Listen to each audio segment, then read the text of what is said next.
What's up, people? It's your girl Adeola. So I heard that Kim Kardashian insulted Nigerians on Twitter, that she said Nigeria is such a disgusting country and that our women look like apes. And as expected, Nigerians descended on her, venting their anger in thousands on Twitter, Facebook, you name it. Like one person said, what does Nigeria has to do with this harlot? Finally pregnant for a gay father? People. Another person said the Kardashian family signature is a family of bastards giving birth to bastards. Hey, when I see something like this, I just shake my head. I say, Kai, Nigerians, we have a problem. A very serious one. We have a problem. Now you want to fight, and this is what you want to fight about? Hey, first of all, isn't it obvious that this thing was photoshopped? Or do you see her verification tick? And do you know that after Nigerians started abusing Kim, the same person released this one that says I would have responded to Nigerians, but I don't want to say anything, and then my guy at the top says another thing. That's all. I'm like, what? That is not Kim Kardashian. You can tell that somebody is just messing with Nigerians. Now, don't think that I'm trying to defend Kim. No, because we have a lot of women that are hotter, yes, and sexier, you get what I'm saying, than Miss Kim. In my opinion, a lot of our actresses, you get what I'm saying, in Africa, they look, sexy, baby. Yeah, I mean, even me now. Even me, I don't look bad. Yes, I don't look bad. So I'm not trying to defend Kim, okay? I just think it's ridiculous that this is what we want to fight about. Hey, did you hear that Kim Kardashian insulted Nigerians on Twitter? Hey, that girl, she's not even pretty. She's so ugly. How dare she insult Nigerians? I have to get on Twitter and give her a piece of my mind. How can she insult Nigerians like that? Seriously, Nigerians, my people, you know how our case looks like? It's like somebody that is dying of gunshot wound, and you're telling the doctor, please, I think I have a pimple right here. That thing, I can't go out looking like this, so please help me to fix it. Yes. And the doctor is like, but you're dying of gunshot wound. And you're like, no, this is more important. How can somebody call us apes? Does that make sense to you? I beg you. Doesn't our officials treat us like apes? They do what they like now. Are we able to do anything about it? These people steal our money every day. Our resources are being exploited. I mean, just take a look at Niger Delta. My people, because of crude oil, see what has become of Niger Delta. Something that is supposed to be a blessing. See what the place has become. In a country known as the Giant of Africa, the other day, 3 boys died in Bayelsa State because the water they drank was already contaminated by oil spillage. Now, on top of everything, our government has announced that they are planning to increase fuel price again. And we are not fighting about things like this. Many of our roads look like death traps. Yes, every day somebody dies in Nigeria because of road accident that is not supposed to happen in the first place. The price of everything went up by like 120% last year when they removed subsidy. How come we're not fighting about issues like this? We call ourselves the giants and our electricity is still not stable. No matter what the president said on CNN, it's still not stable. In fact, some of you turn on your generator just so that you could charge your cell phone, so you can get on Twitter and cuss out Kim. Yes, and some of you are watching me with generator. I mean, not lie. And you don't see any reason to fight over your right to have constant electricity. It's like we're used to it. We've accepted these things as fate. I know that Nigerians are already upset with Kim because they paid her the $500,000 to appear at the Lagos concert for like 45 seconds. Hello, Nigeria! Hello, yes, hello, it is me. I am Kim Kardashian. Yes, all of it. Yes, every one of it is me. Yes, you can take my picture, please. Feel free to take my picture, Thank you for having me. Oh, before I forget, there's a concert that's about to start, so y'all enjoy yourself. I am out of here.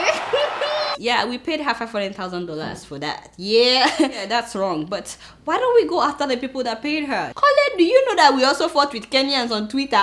Hey, Nigerians, Yes, we insulted Kenyans, so because they complained about how we treated their soccer team when they came to Nigeria. I mean, as the Giants of Africa, shouldn't we provide the best amenities for our guests? I personally think we ought to be ashamed of how we treated our Kenyan brothers, especially because when our players went to Kenya to play, they put us in 5-star hotel. They gave us luxurious bus to carry us around. So why did we put them in like 2-star hotel now? And And we served them food that was so bad that they had to reject it. I'm sure they gave them tuwo. Yes, it has to be tuwo or semovita, something like that. Even me, I can't take those foods, unless they put a ogbono soup or maybe usewu. You get what I'm saying? Then maybe I can manage it. But why didn't they give them like good food? Why didn't we serve them suya?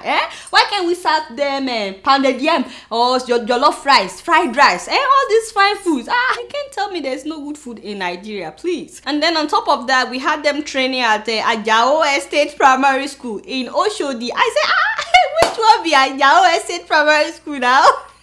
Seriously, Nigeria, we can do better. And you know what pained me in this whole issue with, fighting with Kenyans is that Nigerians have forgotten that somebody would have been awarded huge contract, huge amount of money to take care of the Kenyan team. So instead of us to find out, wait a minute, how much was set aside for this, and where exactly is the money going to? How come the Kenyans are not getting the best food? Where is the money going to? Instead of us to find out those things, we are insulting Kenyans. Nigeria. I know a lot of Nigerians vent their anger towards corrupt officials on news websites. They go on the stories and they write exactly how they feel. They are not afraid.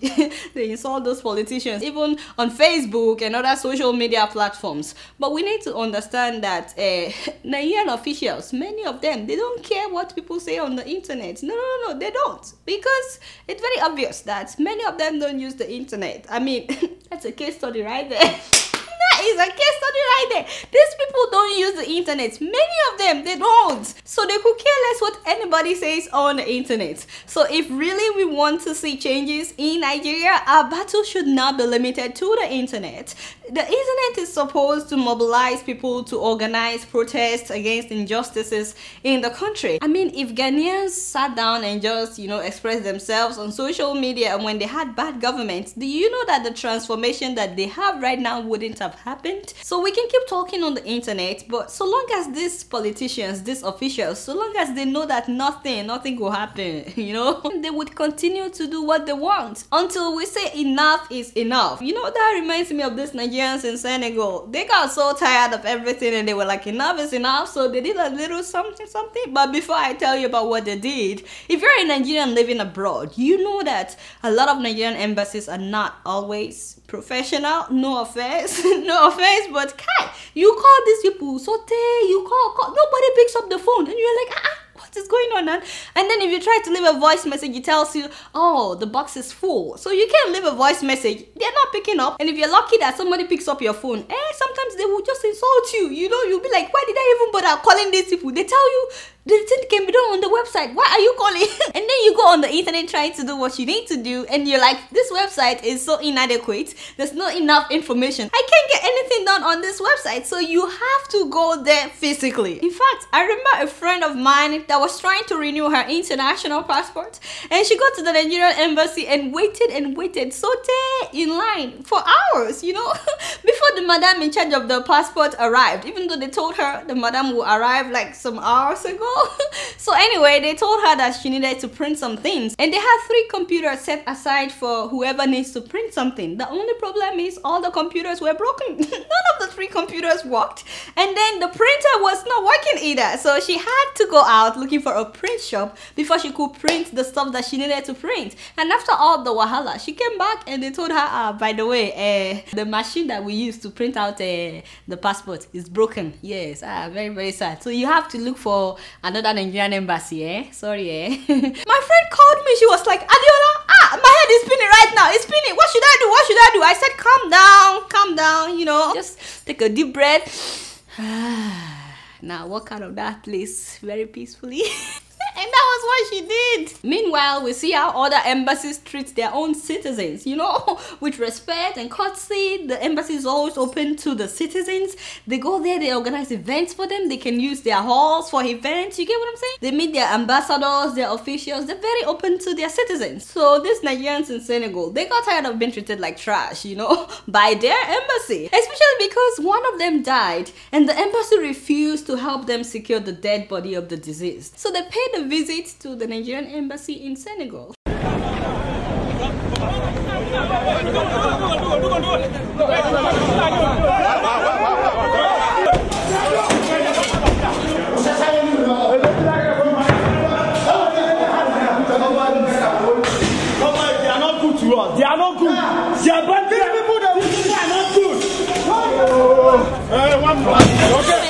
Yep, they were so angry. So when the video came out, I read a lot of comments by Nigerians, you know, saying, these guys are so rude. They make me feel ashamed of being a Nigerian. They're acting like animals. I said, look at these people. If this is how we treat all our corrupt officials in Nigeria, the country would have changed by now. It's like we don't know the power that we have as the people. And the sad thing is that those of us that are actually speaking out, you know, we get all kinds of feedback from fellow Nigerians telling us to stop wasting our time and stop talking about these issues. And you're like, oh my God, I can't believe that people will actually say things like this. That's very, very sad. You know what? There are other things that you can do even on the internet that are more meaningful. For example, there is a petition by a group called Enough is Enough. And the petition is basically asking that Nigerian officials that have been convicted of looting our money should not be granted visa to travel abroad. Wait, Kole, how many people have signed that petition? 1,220. Seriously, Nigerians. You see, oh Lord. See, this is actually something that could make a difference. See, I read a quote yesterday that really touched me, okay? The quote says, I always wonder why somebody didn't do something about that. But then I realized I am somebody. You know me? I'm just keeping it real. So did you hear about what happened in Burundi at the end of January? It's very, very sad. The central market located in Bujumbura burns down completely.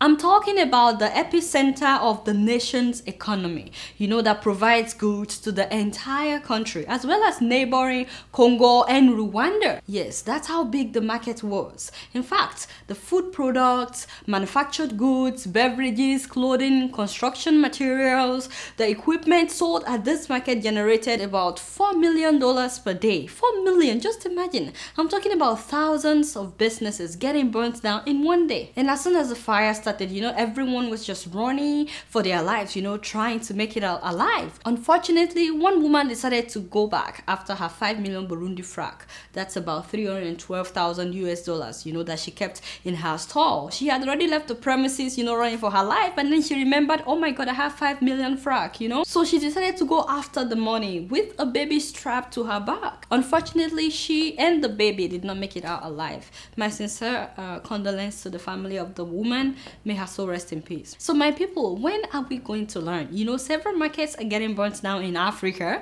Remember the fire at Lagos Island warehouse where fireworks set the whole market on fire? I mean, not long after that, K2 Plank Market also got burnt down. And that's not to mention individuals who have lost their homes and properties, even royal homes. You know, like that of Alafin of Oyo, whose house was completely gutted by fire in January. So my people, when are we going to learn that we can continue to rely solely on firefighters to bail us out each time there is fire? Because we know that they don't have sufficient equipment, and sometimes they don't even have fuel in their truck. I mean, they always show up, but they could come like 2 hours after the fire had started, and by then you've lost all your property. So please and please, my people, install fire sprinklers in your home or your office buildings or your mosque, your church. Install fire sprinklers. These things are not that expensive, and it could save your life and properties, you know. At least it could buy you some time until the firefighters arrive. And if you don't remember anything from this week's episode, just remember fire sprinkler. Yes, it's very important. And many of you that are living abroad and you have sprinklers where you live and you're like, there's nothing for me to worry about, please don't forget about your parents' home now in your village. Yes, make sure that they install sprinklers, because you never know, you just never know. And if you're an architect or a designer, make sure that your clients always install this fire sprinkler in their homes. Yes, because it's very, very important. Wait, what am I even talking about? This thing cannot work. Because we need to have like constant supply of water before we can have sprinklers installed. Yes, not just any kind of water, not the water that will just be coming out so no, like heavy force, you know. So until we have stable supply of water in Nigeria and other African countries as well, I don't know if installing a fire sprinkler will really work. And on top of that, the thing uses electricity, right? Yes, the thing works with electricity. Kai, you see what we are doing to ourselves by not taking care of the basic amenities, the basic things. If only we have constant supply of power and constant supply of water, then we can all, you know, just install these fire sprinklers, and we won't have to rely on the firefighters all the time when there's fire back home. Come on, fire sprinkler. My people, we have a long way to go before we can start installing things like this. So forget about everything I said. fight for water first and fight for electricity. Yes, after that you can install fire sprinkler. Unless you're very rich and you have your own water supply and constant electricity, then you can think about installing the fire sprinkler. Back to what I was saying, the Burundian woman that died makes me really sad. I mean, I said this woman didn't have to die at all. She didn't have to die. First of all, you shouldn't keep that much money in your stall. I mean, that is what banks are meant for. Although I understand that a taxation of up to 53% on high volume bank accounts in Burundi is why many merchants kept their savings in cash, you know, at their market stalls. So I honestly think it's ridiculous that they have to pay that much for tax. Yeah, I think that's ridiculous, 53%. But you can't say that because you don't want to pay high tax that you would keep cash, you know. It's very dangerous, as you can see. And this is not just happening in Burundi, by the way. I know a lot of women in Teju market that carry millions of naira with them in their store. Yes, every day. Mama Mileko, you know, Iyaloja. Many of them, they don't believe in depositing money in bank. In fact, more than 100 million Nigerians don't have a bank account. More than 100 million Nigerians that are working, they don't have bank accounts. And you know, you shouldn't be surprised because 78% of those that are living in rural areas in Nigeria can hardly afford the 3 meals of the day. So they don't have anything left like to save in the bank. Yes. So back to what we were saying. If one woman had more than $300,000 and there were thousands of merchants there that day in Burundi, then you know that millions of dollars must have been burnt down that day in cash, because I'm sure she wasn't the only one that left her stall without taking her money. And you know what? It would make a lot of sense if these business owners would build a $1 million fire station near their market, you know, just to protect their $4 million per day investment. And secondly, if there's ever a fire, my people, please don't run into the fire with the hope of saving your properties, please. I mean, I know it doesn't sound nice, but trust me, your life is more important than anything else, because as long as there's life, there's hope of regaining everything that you lose. I wish that she at least gave the baby to someone before running back in, you know, but now that's too late. Please keep the people of Burundi in your mind and in your prayers, because thousands of them now have no jobs and no money, and it has not been funny at all. You can also help them out by contacting some of the organizations that are sending them seed money for them to get back on their feet. So you can find that on the internet. You know me, I'm just keeping it real. So where were you guys last Saturday at 8:30 p.m? Seriously? None of you observed the Earth Hour? You guys were supposed to say that we were in the dark, you know? Okay. In case you don't know what I'm talking about, last Saturday was Earth Hour at 8:30 p.m, you know? And that is when everybody who cares, who truly cares, you know, about our planet was supposed to switch off their lights and any form of electrical appliances, you know, for an hour. I mean, this thing was hyped, you know? People all over the world switch off their lights and all their appliances at exactly 8:30 p.m. last Saturday. People are turning out their lights to signal their concern about the future of our life on this earth.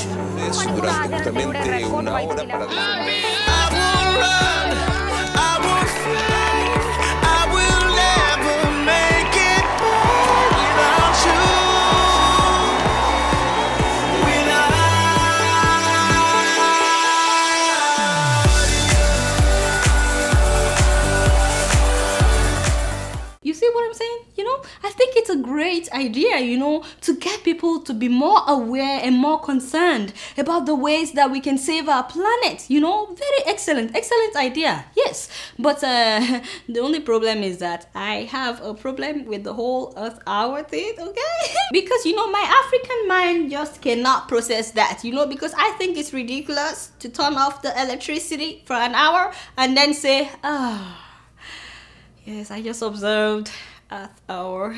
Mother Nature must be very happy with me right now. Yes, I think it's ridiculous. You know why I think it's ridiculous? Because in Africa, especially if we are from Nigeria, we observe Earth Hour every day. In fact, sometimes we observe it the whole day. Yes, the whole day with no electricity. So what do you mean I should turn off electricity for 1 hour? Onyibo people, seriously? Why do you have to include African countries in this your Earth Hour thing? Because, you know, they encourage all 7 continents to participate. And I'm like, why do you have to include Africa? In fact, people were celebrating the 1 hour without electricity. I was like, what? I mean, I think it's a really good idea, you know, and I honestly commend the UN for thinking about this idea. But you tell somebody from Africa, today we are going to turn off electricity for an hour, you know, we look at you like, are you serious? Especially when Western countries are the ones with the highest consumption of electricity in the whole world. Iceland has the highest per capita consumption of electricity in the whole world. A country of only 320,000 people. 320,000! They consume like 4 times what the US consumes. So when it comes to per capita consumption of electricity, it's Iceland, you know, followed by Norway, Kuwait, Canada. In fact, the US is like number 9 on the list. Yes. Wait, where is Nigeria on that list? Wait, there must be a mistake. There must be a mistake because our leaders have been telling us for years that they are fixing our electricity. How come Nigeria is not?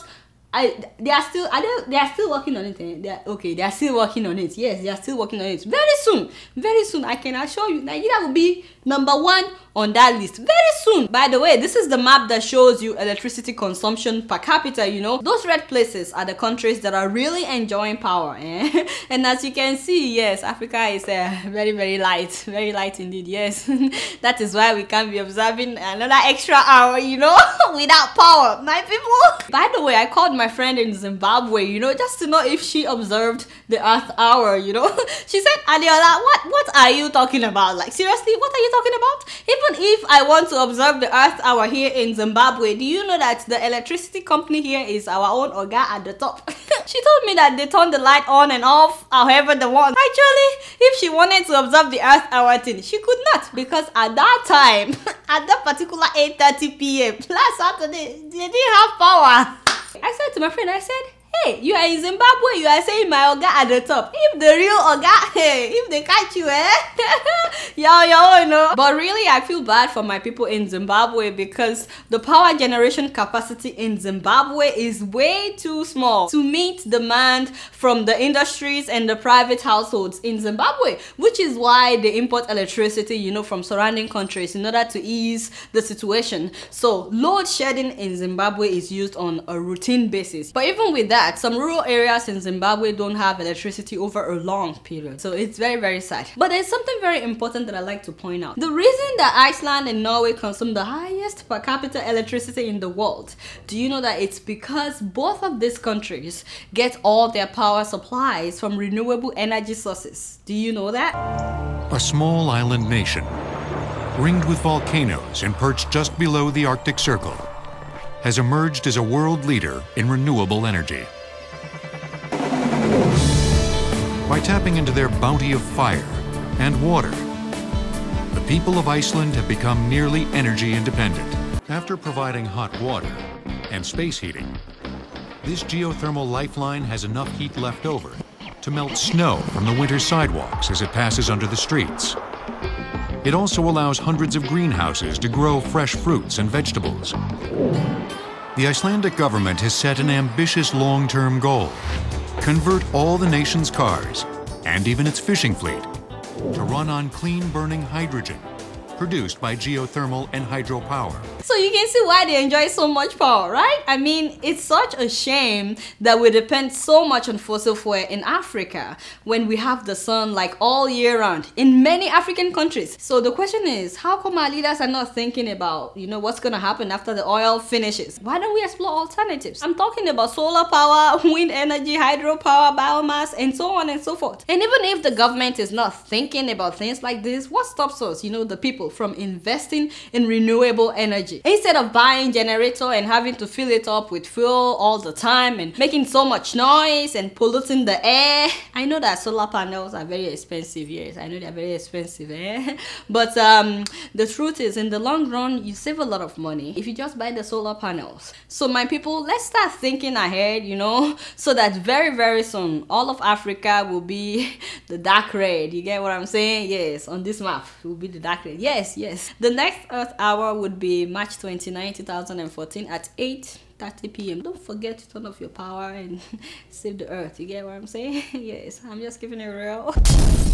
So I know that there's nothing that you won't find in China. You know, you can even choose between fake and original products. You know, you just have to be willing to pay the price. So I've always known that when it comes to China, there's nothing new under heavens until I saw this video. Guo Li Zhuang is said to be the world's first penis restaurant. There's more than 30 different varieties offered here, from deer and sheep to ox and seal. I gotta tell you, Yeah. the snake penis is much softer and less fibrous than I thought it would be. I'm creating a disconnect in my mind. This is just food. It's just meat like any other meat. We have stuff that's worse than this every day. Like stuff that's in sausages. You just don't know it. Okay. You see like my hands trembling? Okay, here we go. Here's my first taste of penis. Oh, so sorry. Can you believe that? My people, these people are eating animal killing. I thought that Chinese people are very conservative. I mean, I wonder how many animals they have to kill just so that they can have stocks of their kidney in their restaurant for people to order. But you know, people eat all kinds of stuff all over the world, okay? I know that some people love to eat fish eyes, you know, ojueja, and some people eat like goat tongue, and some people eat dogs, some eat cats, and so on and so forth. It's just that I've never heard of a restaurant that serves only the kidney of an animal. Some Chinese men actually believe that eating animal penis would improve their performance in bed. I'm yet to hear of any testimony, you know. If I do, I'll let you know. But please and please, my people, don't go and try what you just saw, okay? Especially if you don't know how they were prepared. So please don't say, you saw it on Keeping It Real, now you're going to cook yourself a plate of kidney. Oh, this is not. You're on your own. You are on your own, okay? I'm just keeping it real. Alright, y'all, it's been real, and I'm keeping it real right up in here. Until next week, I'm gonna see y'all later. Peace out.